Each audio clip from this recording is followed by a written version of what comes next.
Welcome back to Beyond the Pages, everybody. Episode 3. Already wow, time flies when you're having fun with these books, right?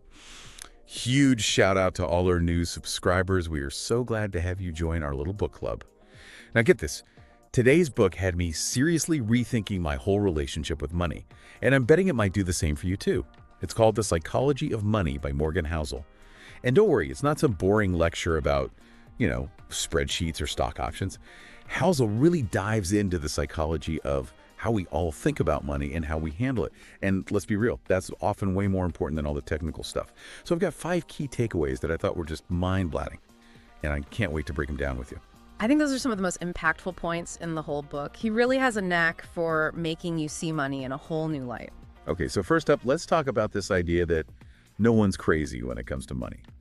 Housel says that every financial decision we make, even the ones that seem totally bonkers from the outside, actually makes perfect sense to us in the moment. I mean, think about it. We've all seen those stories about lottery winners ending up broke, or people who pour their life savings into these risky investments that they don't understand. It's easy to judge, right? But what if there's more to the story? Exactly. Housel's point is that everyone brings their own unique experiences and biases to the table. Think about it. Someone who grew up, watching their family struggle during a recession might be hyper-focused on saving every single penny, even if it means sacrificing, some enjoyment today. For them, security is the most important thing. Yeah, that makes total sense. It's like their past is directly shaping their financial choices. Right. Or take someone who grew up with this scarcity mindset. Maybe money was always tight and they saw firsthand how a sudden windfall, like winning the lottery, could just change everything. So even though logically we know the odds are astronomically against them, playing the lottery might feel like their best shot at a better life. It's like those emotional associations with money, whether they're positive or negative, can really outweigh logic sometimes. And that brings us to takeaway number 2. Enough is more valuable than more. Housel tells these really sobering stories about people like Bernie Madoff, who even with insane amounts of wealth, still just craved more. And we all know how that story ended. It's a classic example of that hedonic treadmill, isn't it? We hit a certain level of success, we get that little taste of that dopamine rush, and then immediately our brains are like, okay, what's the next bigger, better thing? The goalposts just keep moving, and we're never really satisfied. Ugh, it's like keeping up with the Joneses, but on steroids. We get so caught up in comparing ourselves to others, thinking, though, if they have that, then I need this to be happy. It's a recipe for just a lifetime of wanting more. And I think social media really amps that up, don't you? We're constantly bombarded with these images of people living these perfect, affluent lives. It can really warp your sense of what's normal. Totally. It makes you wonder, when is enough actually enough? How do we break free from that constant striving and actually be content with what we already have? That's the million-dollar question, isn't it? Maybe instead of always focusing on what we lack, we need to flip the script and start appreciating what we do have. Gratitude might be a powerful antidote to that more mentality. Okay, let's shift gears to takeaway number 3, which is all about thinking long-term. Housel uses this really cool comparison between 2 investing legends, Warren Buffett and Jim Simons. Now, Simons is a brilliant guy. His hedge fund has delivered some seriously impressive returns. But Buffett, even with lower average annual returns, is way, way wealthier. Why? Because he's been in the game forever. Buffett is like the poster child for playing the long game. He totally gets the power of compounding over time.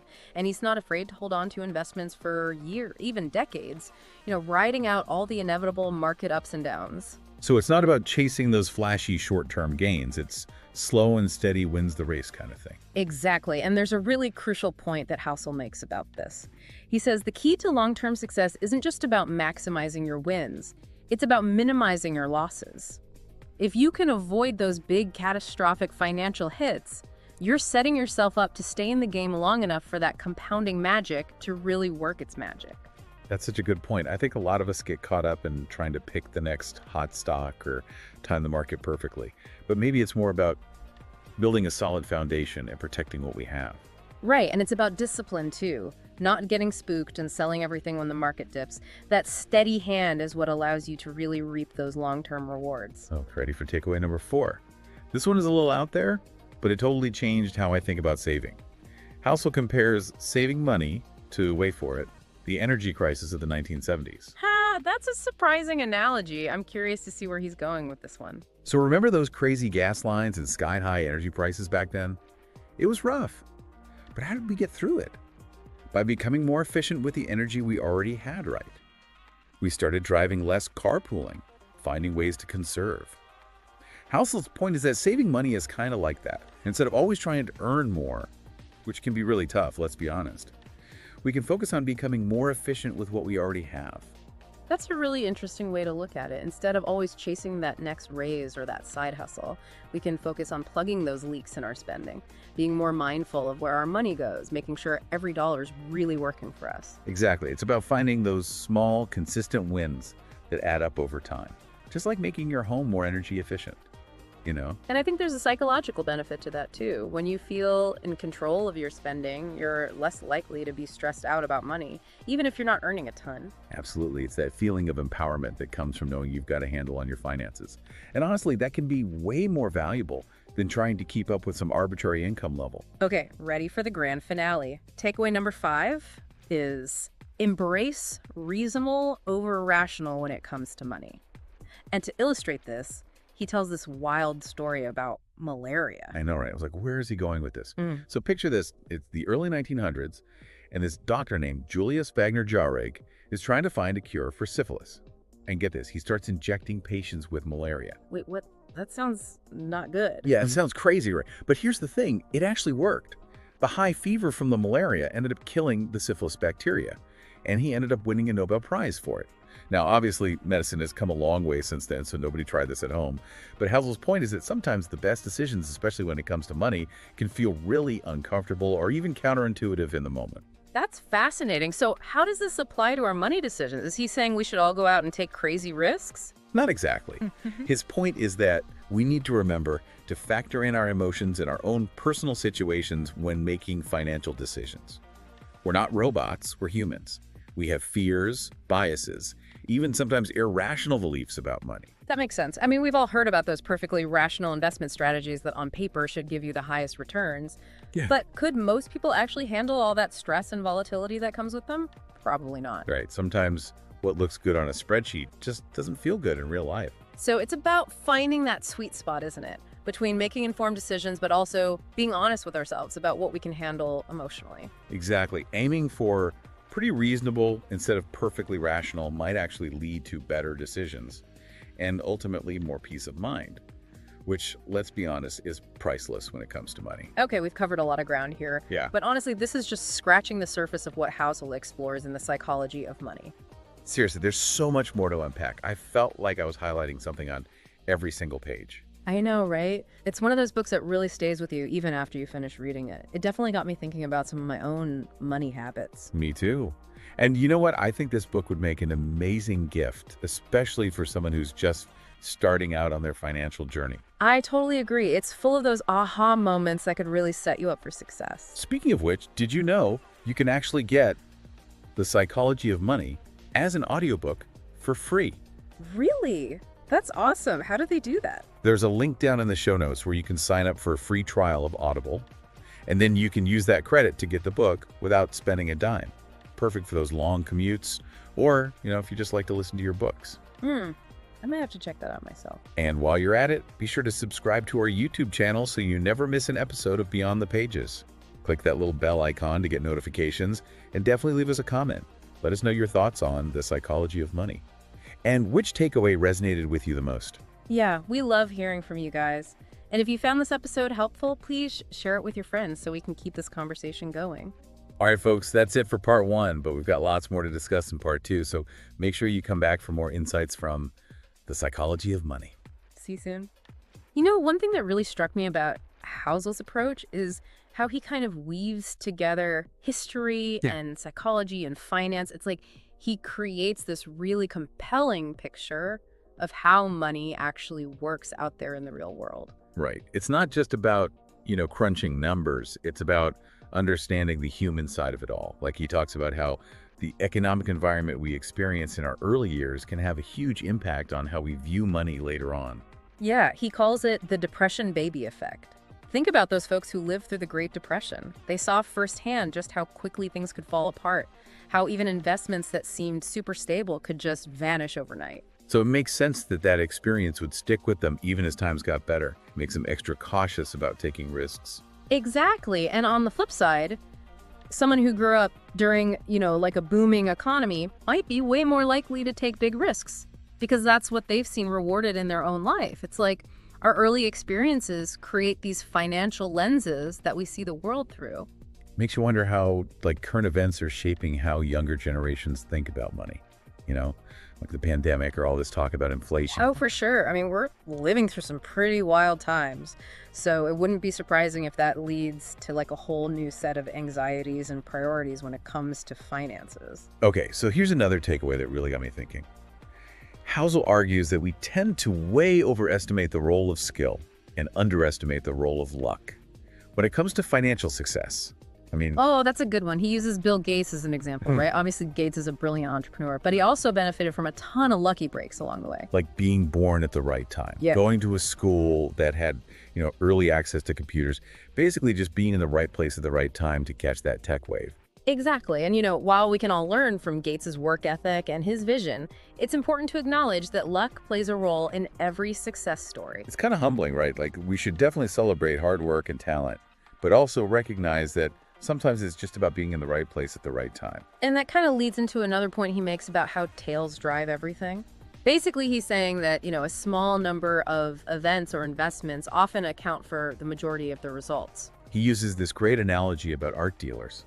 They often buy these huge collections of art, knowing that most of the pieces will be worth very little.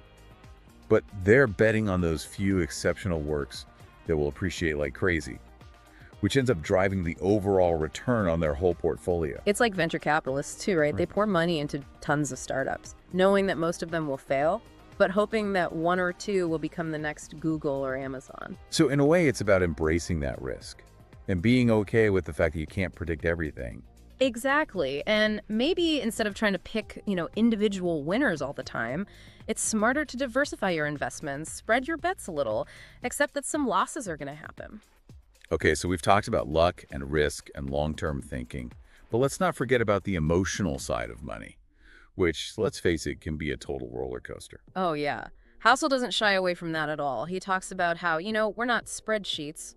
We're human beings. We experience fear and regret, and sometimes even panic when it comes to our money. And those emotions can really lead us to make some bad decisions, like selling all our investments when the market crashes, or chasing some hot stock tip without doing any research. For sure. That's why he talks about the importance of having a margin of safety, both financially and psychologically. Like having an emergency fund to cover unexpected expenses, or building a diversified portfolio that can handle market swings. Right. It's about having that cushion, that peace of mind. So you're not making decisions out of pure fear or desperation. He even mentions how Bill Gates, even back in the early days of Microsoft, insisted on having enough cash on hand to cover a year's worth of payroll, even if the revenue completely dried up. Wow, talk about planning for the worst case scenario. It's that kind of prudence that lets you stay calm and make rational decisions, even when things get really crazy. Okay, ready for another mind-bending concept? Housel talks about this thing called the end of history illusion. Oh yeah, that one's a trip. It's basically the idea that we tend to underestimate how much will change and evolve over time. We assume that our, current preferences and goals will stay the same forever, when in reality, they're probably going to shift a lot. It's like thinking about your dream job back in high school. How many of us actually ended up doing what we thought we would? Right. We change our minds, we discover new passions, our priorities change as we go through different phases of life. But when it comes to financial planning, we often fall into that trap of making decisions based on this static view of ourselves. Like locking ourselves into a 30-year mortgage based on our current income and lifestyle, without really considering how our needs and desires might change over the next 3 decades. Exactly. Housel suggests that this can lead to a lot of regret and financial decisions that just don't serve us anymore. So how do we combat that? Do we just throw out all long-term planning? Not necessarily. It's more about building in some flexibility, recognizing that our future selves might have different priorities. Like maybe instead of jumping into a huge mortgage right away, you rent for a bit. Gives you more options down the road. Or instead of putting all your savings into a retirement account that you can't touch for decades, you set aside some money for those shorter-term goals, like starting a business or traveling. Right. It's about creating this financial framework that can adapt as you grow and change. Okay, remember that energy crisis analogy we were talking about earlier? Housel brings that back when he's discussing saving money. He argues that just like we learned to do more with less energy during that oil crisis, We can actually achieve financial stability by focusing on our savings rate. Which is basically like a measure of our financial efficiency, right? Exactly. It's a shift in mindset. Instead of only focusing on earning more, we can also prioritize how we use the money we already have. He says that a high savings rate, even if your income isn't huge, can create this feeling of abundance and security. It's like you're not constantly living paycheck to paycheck, stressed out about every little expense.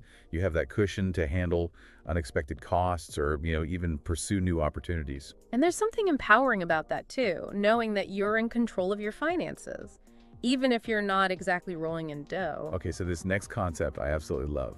Housel says that wealth is what you don't see. Oh, that's a good one.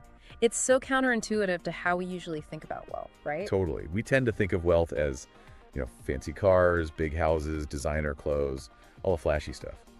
But Housel says that real wealth is built through those assets that are often hidden.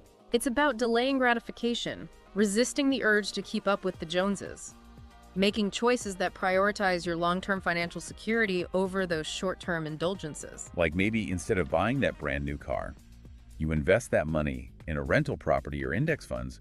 Nobody sees those assets, but they're quietly working for you in the background, building your wealth over time. It's like shifting your focus from showing off what you have to building something really substantial, something that will give you freedom and options down the line. And it's a much more sustainable approach too, because you're not constantly trying to impress other people or chase the latest trends. You're building a solid foundation that can weather any storm. Okay, let's talk about something that can be a little intimidating for a lot of people, the stock market. Housel argues that most market forecasts are just terrible, not because the analysts are dumb or anything, but because the market is just so incredibly complex and unpredictable. It's like trying to predict the weather weeks in advance. There are just too many variables. And even tiny little changes can have these huge ripple effects. He uses the 2008 financial crisis as an example, pointing out that almost nobody saw it coming, even the so-called experts. And even if you had perfect information about the past, it wouldn't guarantee that you could predict the future. Black swan events happen, bubbles form and burst. Investor sentiment can change in an instant. It's all part of the game. So what's the takeaway here? Do we just give up and shove all our money under a mattress? Not exactly. Housel says we should be realistic about the limits of forecasting and focus on the things we can control. Like choosing a diversified portfolio that matches our own risk tolerance, minimizing those pesky investment fees, and just consistently contributing to our savings. Right. It's about building that solid foundation that can handle the market ups and downs, focusing on the long game, instead of trying to time the market perfectly or chase those short-term gains. He says that this approach, while it might not be as glamorous as, picking the next hot stock, is actually the most reliable way to build wealth and achieve financial security. It's about accepting that uncertainty is part of the deal and being okay with not being able to control everything. Okay, so this next takeaway really hit home for me. Housel says, remember, you are not a spreadsheet. When it comes to money, I love that one. We're not robots, we're emotional beings. And those emotions play a huge role in how we handle our finances. He talks about this study where they presented young investors with this risky leveraged investment strategy. On paper, it should have yielded the highest returns. But the question is, could they actually stomach the volatility that came with it? Exactly, and the answer was nope. Most of them couldn't handle the stress, and they ended up selling at the worst possible time, so they actually lost money. It's a good reminder that while it's important to be informed and make smart choices, we also need to consider our own emotional reactions to money. It's about finding that balance between logic and emotion, making decisions that are in line with both our risk tolerance and our own well-being. Housel says aim for pretty reasonable instead of perfectly rational, recognizing that our emotions are part of the equation too. I think that's such a great message. It's about being kind to ourselves, knowing that we're not always going to make perfect decisions with our money, and that we can learn from our mistakes. And finding an approach that helps us sleep soundly at night, knowing that we're managing our money in a way that feels right for us. Okay, so this next concept is all about the power of narratives. Housel dives into how narratives can actually shape our financial decisions and the economy as a whole. He says that our beliefs and expectations about the economy can kind of become self-fulfilling prophecies. When we all believe that things are going well, it can create this upward spiral of investment and spending and economic growth. But when that story flips, it can trigger a downward spiral. He uses the 2008 financial crisis as an example again. saying that it wasn't just fueled by those risky lending practices, but also by this shift in the story people were telling themselves about the housing market. Once that belief that home prices always go up was shattered, it created this wave of fear and panic selling, which ultimately led to the crash. It's a good reminder that the market is ultimately driven by human behavior. And human behavior is often swayed by stories and narratives, even if those narratives aren't always rooted in reality. So how do we avoid getting caught up in, all the hype or the doom and gloom predictions? Housel says be a critical thinker, look beyond the headlines, and try to base your decisions on a realistic assessment of what's actually happening. It's about separating fact from fiction, not letting fear or greed take the wheel. And being aware of your own biases and how they might be coloring your perception of the market. Are you overly optimistic because everyone around you is making money? Are you overly pessimistic because you're reading too many negative news stories? It's important to be aware of those influences. Okay, so we talked about how these big narratives can shape the whole market. But what about the stories we tell ourselves about money? Housel argues that those stories can have a huge impact on our own decisions, and ultimately our happiness. He says that we often chase financial goals that we think will bring us happiness, like buying a bigger house or a fancy car, without really stopping to ask ourselves if those things actually align with our values. Or, what truly brings us joy. It's like we're stuck on this hedonic treadmill, always striving for more, thinking that the next achievement is going to be the one that finally makes us happy. Right, and we end up delaying gratification, putting off the things that actually matter to us, just to chase some arbitrary financial goal. Housel says step off that treadmill, define what enough actually looks like for you. Recognize that true happiness often comes from those experiences and relationships, and pursuing your passions, not just accumulating more stuff. It's about aligning your financial goals with your values, creating a life that brings you fulfillment, not just a fatter bank account. And maybe it's about using money to gain control over your time. Create the freedom and flexibility to do those things that truly light you up. It's a powerful reminder that money is just a tool. It's up to us to decide how we use it to build a life that we love. Okay, so we've covered a lot of ground here, but there's one more takeaway I want to touch on that really stuck with me. It's this idea that there's no one right way to manage money. Absolutely. We all come from different backgrounds. We have different experiences, different challenges. What matters is finding an approach that works for you. Housel encourages us to be really self-aware, to understand our own unique relationship with money, and to make choices that are aligned with our own values and goals. It's about being intentional, not just blindly following the crowd or what some financial guru tells you should be doing. It's about finding a path that feels authentic and empowering, a path that helps you build a life that you're genuinely proud of. And I think that's a great note to leave our listeners with. You're in the driver's seat of your financial journey. Take control, make conscious choices, and create a life that you truly love. As we've been talking about all these takeaways from the book, one thing that's really stuck with me is that idea of aligning our money decisions with our values. Yeah, I think that's such a crucial point that often gets lost in the shuffle. We get so focused on the numbers and the returns and the strategies, but at the end of the day, money is just a tool. It's a tool to help us live the life that we want. Exactly. It's not about chasing, some arbitrary definition of wealth or success. Yeah. It's about using money to build a life that reflects what we truly care about, what really matters to us, what brings us joy. Right, and for some people that might mean early retirement so they can travel the world. For others, it might be having that financial security to pursue a creative passion, without having to worry about making ends meet. It's all about figuring out what your personal why is when it comes to money. Like, what's the big picture, the ultimate goal you're working towards, and then making sure that your financial decisions are actually supporting that vision. Yeah, and I think that ties into another point that House makes about using money to gain control of our time. In a world that's constantly, demanding more and more of our attention and energy, having the freedom to choose how we spend our time is so valuable. It's like that saying, right time is our most valuable asset. Yeah. And money, if we use it wisely, can help us buy back some of that time. Exactly. Imagine being able to say no to a project that you're not really passionate about, or taking a month off to spend with your family without stressing about the financial impact. That's true freedom. House actually shares a personal story about this in the book. He and his wife decided to pay off their mortgage early, even though from a purely numbers perspective, it might not have been the most financially optimal move. Right, but for them, that peace of mind and that sense of freedom that came with owning their home outright was worth more than any potential investment gains. It's a great example of how sometimes those, like, quote-unquote, rational financial decisions might not actually align with what brings us true happiness and well-being. It's all about recognizing that personal finance is not one size fits all. There's no magic formula that works for everyone. Exactly. It's about finding an approach that fits your individual circumstances. Yeah. Your values, your goals. What works for your neighbor or your best friend might not be the right fit for you. And that leads us to, I think, the most important takeaway from the psychology of money. There's no one right way to manage money. We're all on our own unique journeys, right? Different backgrounds, different experiences, different challenges. Absolutely. What matters most is finding an approach that works for you, that helps you sleep at night, that lets you build a life that you're genuinely proud of. It's about tuning out all the noise, all the shoulds and shouldn'ts, and figuring out what truly resonates with you.